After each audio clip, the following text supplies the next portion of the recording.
के बारे में, जिसमें हम लोग आज पढ़ेंगे वायरस के बारे में। वायरस को हम विषाणु कहते हैं। क्या कहते हैं? विषाणु कहते हैं। आप लोग पहली बार इस जीव के बारे में पढ़ रहे होंगे टेल में, तो ध्यान से देखिए। पहले हम इसके स्ट्रक्चर को देखते हैं, इसकी संरचना को देखते हैं। ये किससे मिलके बना होता है? इसमें बस दो चीज होता है। क्या? एक न्यूक्लिक एसिड होगा, क्या होगा? न्यूक्लिक एसिड, और दूसरा प्रोटीन। इन दो ही चीजों से मिलके बस वायरस बना होता है। और सोचिए कितना खतरनाक होता है। न्यूक्लिक एसिड में आगे आप लोग पढ़ेंगे, या तो डीएनए होगा या फिर आरएनए होगा, दोनों में से कोई एक ही होगा, ठीक ना? और उसके ऊपर जो कवरिंग है दिख रहा है, वो क्या है? प्रोटीन का बना होता है। और अंदर न्यूक्लिक एसिड डीएनए होगा या फिर आरएनए होगा। ये बस दो ही संरचना से मिलकर बना होता है, इसलिए इसको हम, ये कोशिका के कैटेगरी में नहीं आता है, ठीक ना? कोशिका के जो लक्षण होते हैं वो इसमें नहीं पाए जाते हैं, फिर भी ये रोग उत्पन्न करता है। और तो इसे सजीव और निर्जीव के बीच की कड़ी के रूप में रखा गया है, ठीक ना? क्यों कहा जाता है सजीव और निर्जीव के बीच का कड़ी? आज आप लोग, अभी तक आप लोग पढ़े होंगे कि इसको connective link between living and non living things कहा जाता है। क्यों? आज जानेंगे कि क्यों कहा जाता है। क्योंकि ये तब तक कोई हमारे पर इफेक्ट नहीं करता है जब तक कि ये किसी सजीव कोशिका में नहीं पहुंचता है।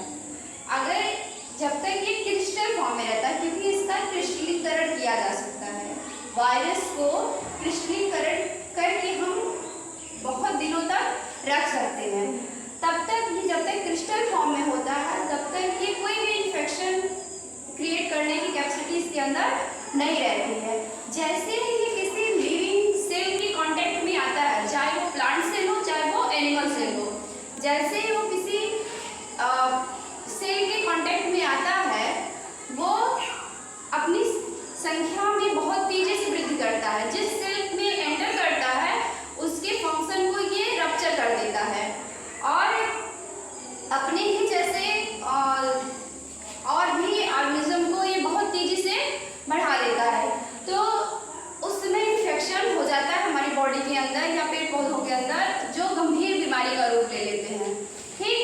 अब देखिए, इसके अंदर कोशिकीय गुण नहीं होता है, क्योंकि ये न्यूक्लिक एसिड और प्रोटीन से ही मिलकर बना है, इसलिए इसको हम वायरस को क्या कहते हैं? अकोशिकीय। क्या कहते हैं? अकोशिकीय। वायरस अकोशिकीय सूक्ष्मतम जीव है, मतलब कि सबसे छोटा। हम लोग माइक्रो ऑर्गेनिज्म के बारे में पढ़ रहे हैं, उसमें ये सबसे छोटा, सूक्ष्म में भी सूक्ष्म, यानी कि सबसे छोटा सूक्ष्मतम जीव होता है।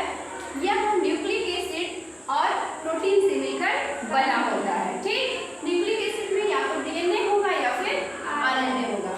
इसे सजीव और निर्जीव के बीच की कड़ी कहते हैं। क्यों कहते हैं? क्योंकि ये क्रिस्टल फॉर्म में निर्जीव होता है और लिविंग सेल के कांटेक्ट में आने पर सजीव जैसा लक्षण दिखाने लगता है।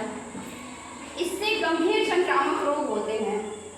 जैसे इससे, ये है तो बहुत छोटा सा, लेकिन इससे बहुत ही गंभीर संक्रामक रोग होते हैं जो एक व्यक्ति से दूसरे व्यक्ति में फैलता है। इसे संक्रामक रोग कहते हैं। इससे जैसे कि पेड़ पौधों में आप तंबाकू, सुर्ती के